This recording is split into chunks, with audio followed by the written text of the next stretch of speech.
Dzień dobry, witam Was już w takim wiosennym nastroju. Jakiś czas temu na społeczności dałam zagadkę. Bardzo szybko sobie z nią poradziliście. Otóż właśnie to były murarki.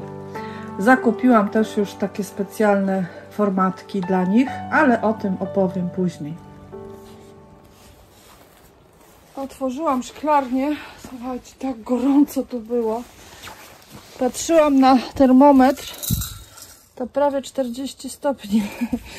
No, zwiędła troszkę ta rzodkiewka. Ja chyba już tą agrowłókninę zdejmę, bo na razie takie noce dosyć mają być znośne, a tutaj się tak nagrzewa w dzień, a ja to tak widzicie nie mogę tutaj przyjeżdżać rano i tego odsłaniać. No to dzisiaj chyba zwinę na razie tą agrowłókninę. Zobaczymy jak tam koperek. No, koperek ma się dobrze, tylko chwasty wyrosły. To może koperek, może tą cienką nałożę, o. Bo ta cienka wiosenna, widzę, jest taka lżejsza i chyba tak nie duszą się te rośliny, jak pod tą zimową. No nic, dzisiaj dzień porządków. No już pozdejmowałam, teraz wyplewię te takie, wiecie, roślinki, które wyszły, bo one szybko, widzę, idą w górę. No i podleję znowu szklarnię, bo teraz jednak takie właśnie są dni słoneczne i szybko ziemia paruje, a tu zobaczcie, kilka dni minęło, a już mi tutaj wychodzą cebulki kwiatuszków. Przywiozłam sobie wreszcie te sadzonki tych porów i cebuli do szklarni, ale właśnie tak się zastanawiam, czy one mi się nie ugotują, jak tutaj w dzień takie temperatury. No nic, nie będę ich stawiać na pewno już pod tą włókninę. Może zostawię lekko uchylone drzwi szklarni, bo jutro też ma być słonecznie. No nic.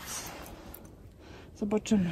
Powiem Wam, że teraz jak tutaj są takie puste przestrzenie, to tak wieje na działce.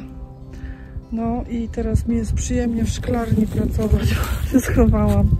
Strasznie dzisiaj wieje. A tutaj zobaczcie, dowód niestety. Jakiś zwierz upolował. Nie wiem co to, może to gołąb. No, lis, kuna może. Bo tutaj chodzą koło naszej działki. Ale na działce widocznie one sobie tutaj przechodzą pod siatką może. No smutne to, ale no drapieżnictwo jest jakąś częścią ekosystemu, też potrzebną. Idę dalej pracować do szklarni. O, jak tutaj zacisznie i cieplutko. No i tutaj już prawie kończę ten koperek i chyba go już zaściółkuję, bo ziemia jest bardzo nagrzana, a jednak ściółka bardzo powstrzymuje wschody chwastów, ogranicza je, więc zobaczę jeszcze dzisiaj, czy mi starczy czasu.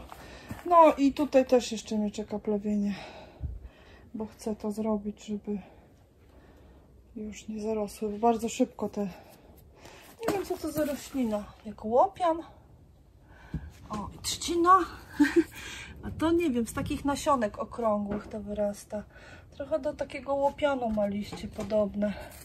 Jeszcze w miarę to wychodzi z ziemi, tak. O, już gdzieś tam korzeń jest głęboko. Zobaczymy. Ile mi się da, to wyrwę tego. Takie coś rośnie w szklarni.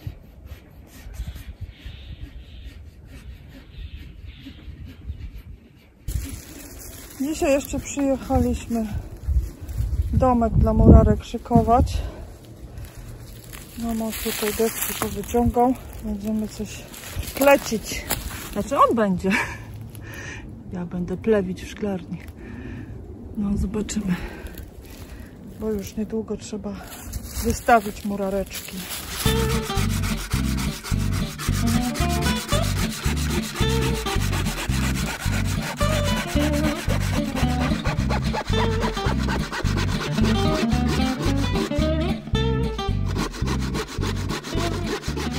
No, tu już koparek podlałam.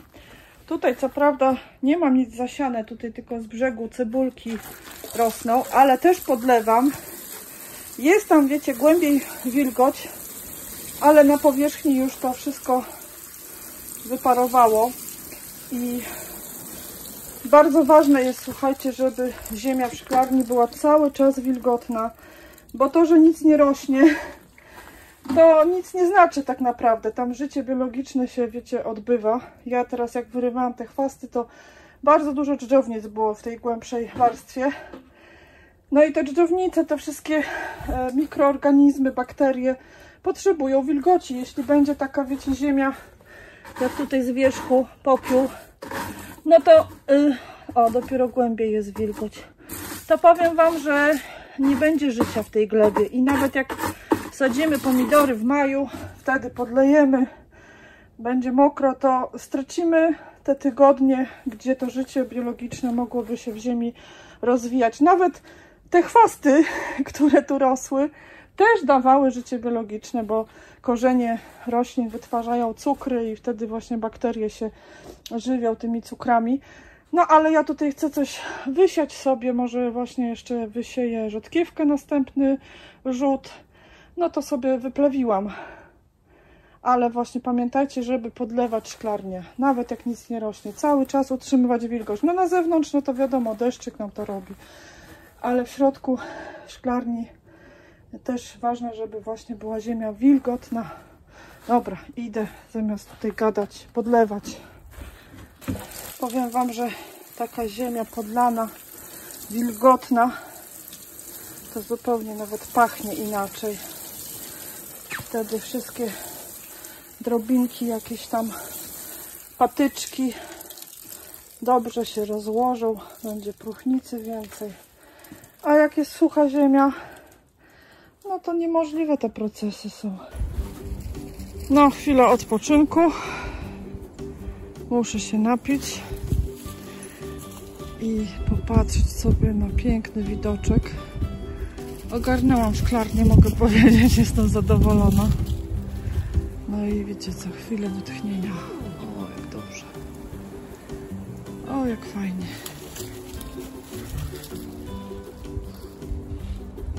Wiatr dzisiaj szumi ostro.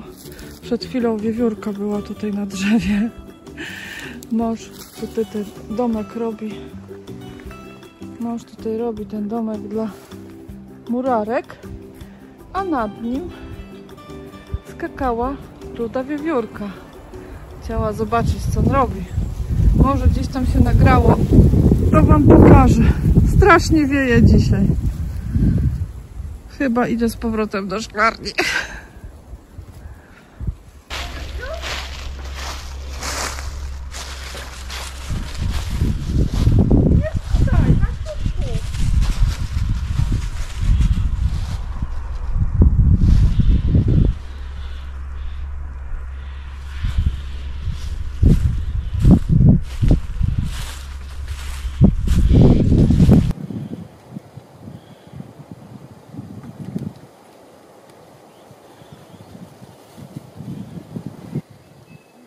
No i ona tak sobie na tym drzewie siedziała, nie wiem, z godzinę chyba i obserwowała nas.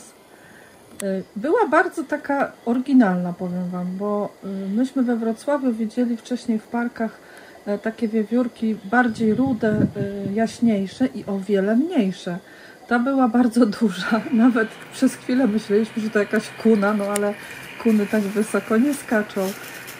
Nie wiem, może to jest jakaś odmiana, jakiś gatunek, brązowa wiewiórka, no nie wiem.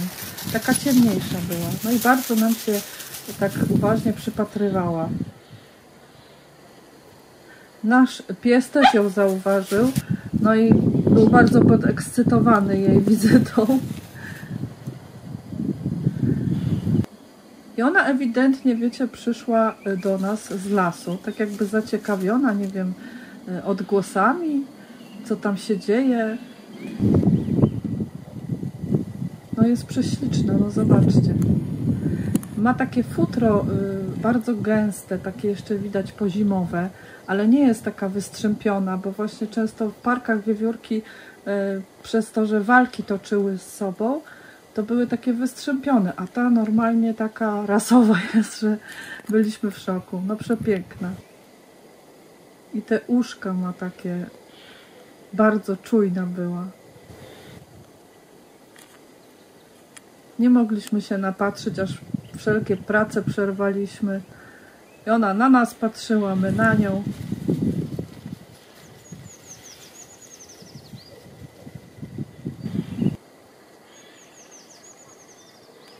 A tutaj chyba próbowała odstraszyć naszego psa, bo właśnie Kropka biegała na dole, a ona tak jakby fuczała troszkę na nią i taka podekscytowana skakała na tej gałęzi. No przezabawne to.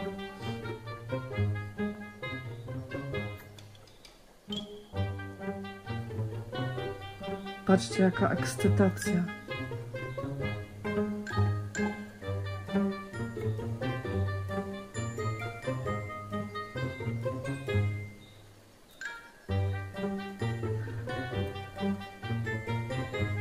Z jednej strony ciekawość, a z drugiej zaniepokojenie widać.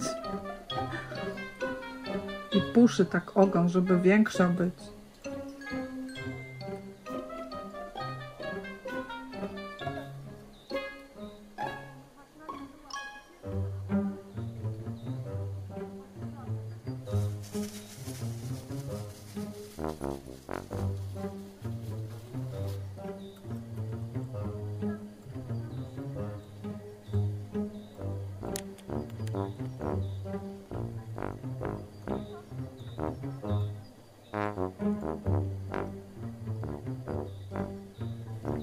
Później stwierdziła, że się schowa i tylko obserwowała nas jednym okiem.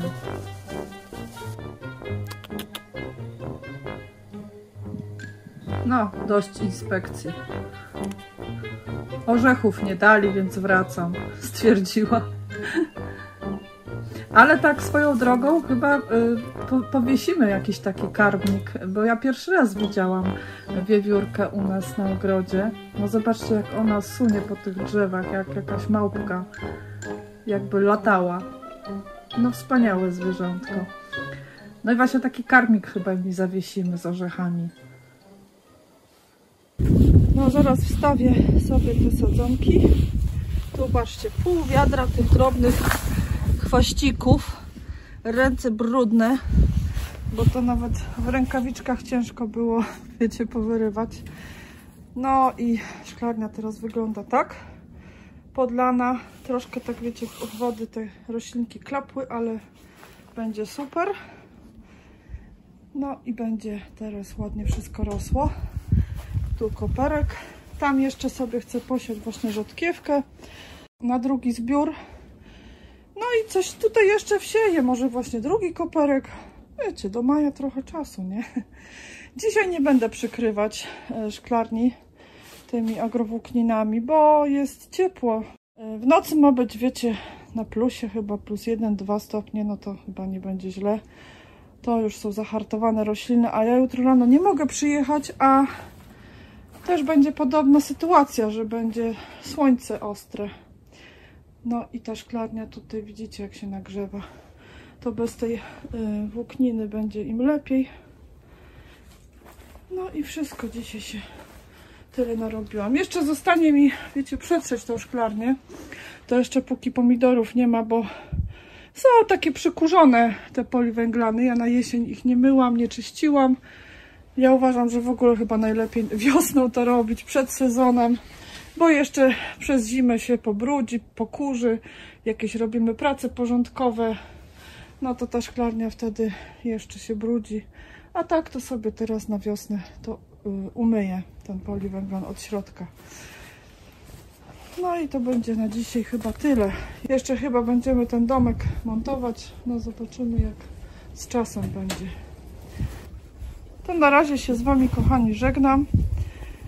Idę dalej do pracy. Do zobaczenia, do usłyszenia. Pa, pa!